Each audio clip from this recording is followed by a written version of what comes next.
Hi, and welcome back to Focal Point, AFR Talk. Brian Fisher is my name, your congenial, convivial, and amiable host. As always, program is Focal Point, network is AFR Talk, and we are the most feared and dangerous radio network in America. Don't forget that FRC, Tony Perkins, Washington Watch, every day right here on AFR Talk from 4 to 5, bringing you the latest, 4 to 5 Central Time, bringing you the Frontline Report from Washington, D.C. This is the American Family Radio Talk Network. That's the organization that Mikey Weinstein demonized by name. The two organizations that the left is coming after the hardest, Family Research Council and AFA. Where do you hear them? Right here on AFR Talk. This is the most dangerous and feared radio network in all the land. Number to call if you want to join the conversation, 888-589-8840, 888-589-8840.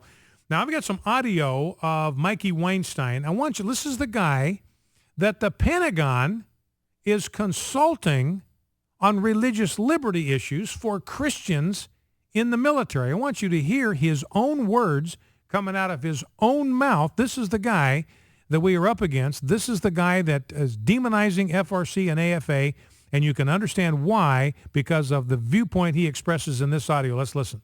We are at war with a subset of evangelical Christianity. How many? Roughly 12.6% of the American public, of 38 million people. It's still a lot of people.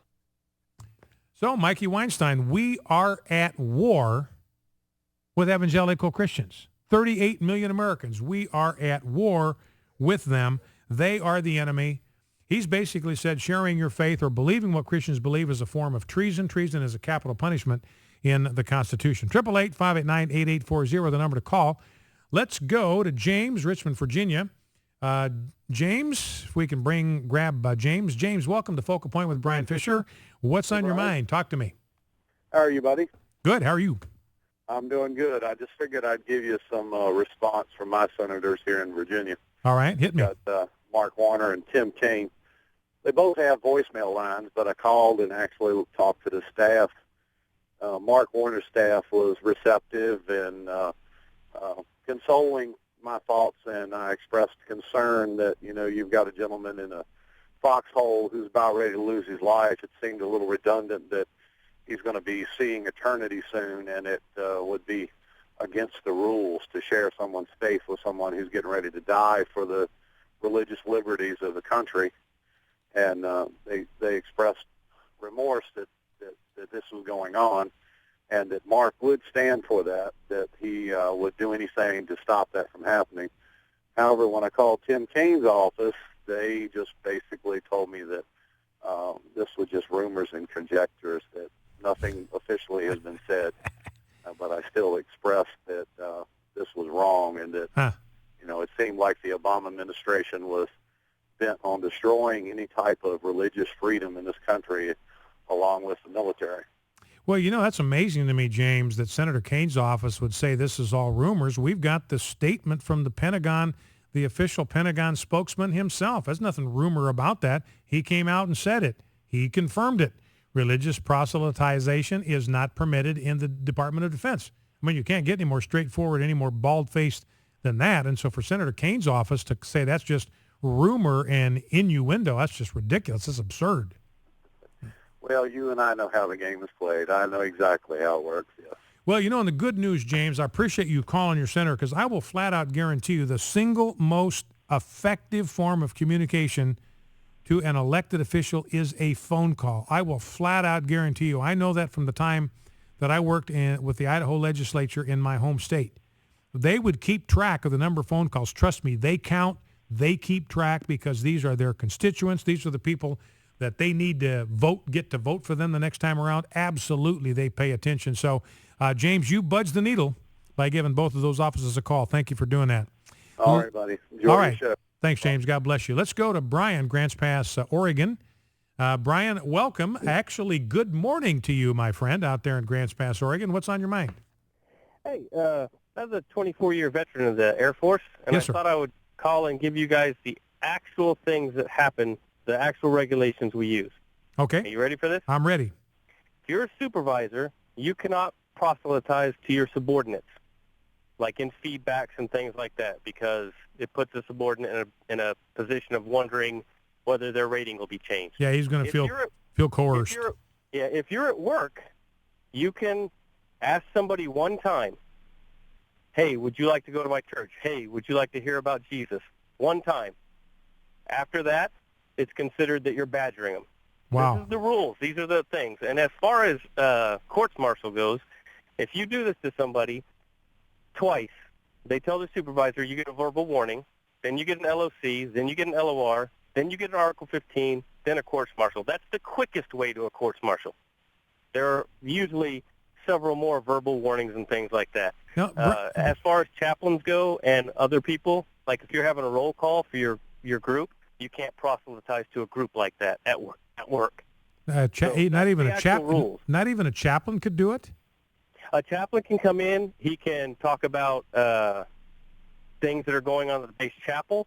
He can talk about, what time services are for all different denominations, because, the chapel isn't just, one denomination of a religious group. Chaplains are really special. They really do a great job, and they really have to be open, and they have to work within certain guidelines, because that's just what they're great at it. They do a great job. Now, they Brian, can talk to you at a park. They can talk to you at your house. You can go to their house. Anywhere else on base, they can talk to you. They just can't come to your roll call and say, does everyone here believe in Jesus? Yeah. That's not what they can do. Or they wouldn't be able to say anything that would encourage people to exercise faith or encourage them. They do it in what I would call a non-denominational type of way. Mm-hmm. And there's people like that. There's a certain amount of that they will permit. But what you're saying, Brian, is that right now, these are regulations that are in place right now can lead to a court-martial if somebody is pushy about their faith. They're not just going to get reprimanded, or they could wind up being court-martialed for it. Now, I joined in 1987, and the rules I just told you were in place then, and they're still in place now. Now, if someone comes into our roll call and says, do all you believe in Jesus? If you don't, you're going to hell. Mm-hmm. He's not going to get court-martialed. He's going to get pulled aside, talked to by his supervisor, and if he does it again, he's going to get talked to by most likely the commander. Mm-hmm. If he does it again, he's going to get some paperwork. You see, it's not, I don't know why the news always blows things out of proportion from left. I don't know what this Weinstein idiot's talking about, but... and the reason I wondered about it, Brian, these regulations, were these specific to the Air Force or are these military-wide? I'm going to have to say that they are specific to the Air Force. Well, AFI's Air Force instructions that we deal with. Yeah, and the reason I wonder is Mikey Weinstein's an Air Force guy. His military service was in the Air Force, and so what he's been doing is targeting Christian expression in the Air Force specifically. Now he is kind of broadening his scope to the entire military, but he got started by targeting the Air Force. And I was wondering if maybe these restrictions were in place because of his activism, but you're saying this goes all the way back to 1987, and they haven't changed. At least then. They were in place before I came in, Brian. Yeah. All right. Okay, well, listen, Brian, that's very, very helpful information. Thank you for calling and clarifying. Let's go to John in Lottie, Florida. John, welcome to Focal Point with Brian Fisher. Talk to me. Grace and peace.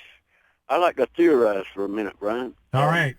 In theory, if we had a worldwide famine and drought, and if people were dying from starvation but kept having babies, then the government made all women take the RU-487, or they wouldn't be able to buy and sell. Does that sound familiar to you? Yeah. I call it, Daniel called it the abomination that maketh desolate, but it sure sounds a lot like the mark of the beast. Yeah, it sounds like kind of like George Orwell's 1984. And, it's interesting. I appreciate the call. Thank you for that call, John. I'm looking at a couple of stories that have to do with this whole area of human sexuality, sanctity of life. You probably saw this story where the FDA has now decided that Plan B, this is a pill that can cause an abortion. It prevents implantation is what it does by causing the lining of the uterus to slough off. So it can actually cause a fertilized egg, an embryo, a human being at its earliest stage of development, to be flushed out of the body instead of implanted in the womb of the mother. So it can cause abortions. It doesn't every time. Nobody said that. But that's one of the things it can do. And the FDA has said, look, this has to be made available over the counter to girls as young as 15. and no parental notification, no parental consent is required. When my kids were in high school, junior high and high school, but past the age of 15, the school nurse couldn't so much as give them an aspirin without specific parental permission from Debbie or from me. And now they can go into the corner drugstore and they can buy a Plan B morning after pill without their parents having any idea that that's going on. And that is a powerful medication. It contains a dose of contraceptives, which is 4 times the normal dose of contraceptives. And that there are some potentially serious side effects that come with that. A 15-year-old girl is not going to know that.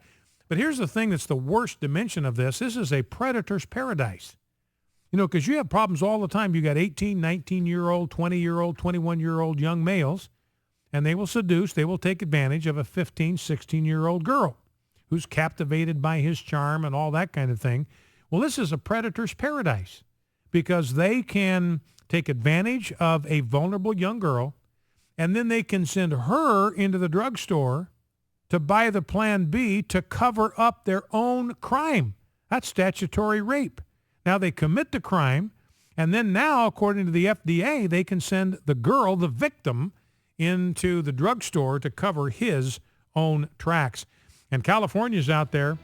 There is a new California state law that provides for door-to-door condom delivery service for teens as young as age 12, and they do not need parental consent.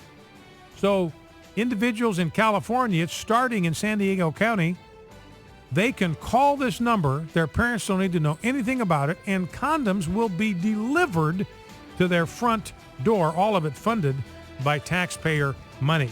You're listening to Focal Point AFR Talk. We'll be back right after the news with more. Stay with us.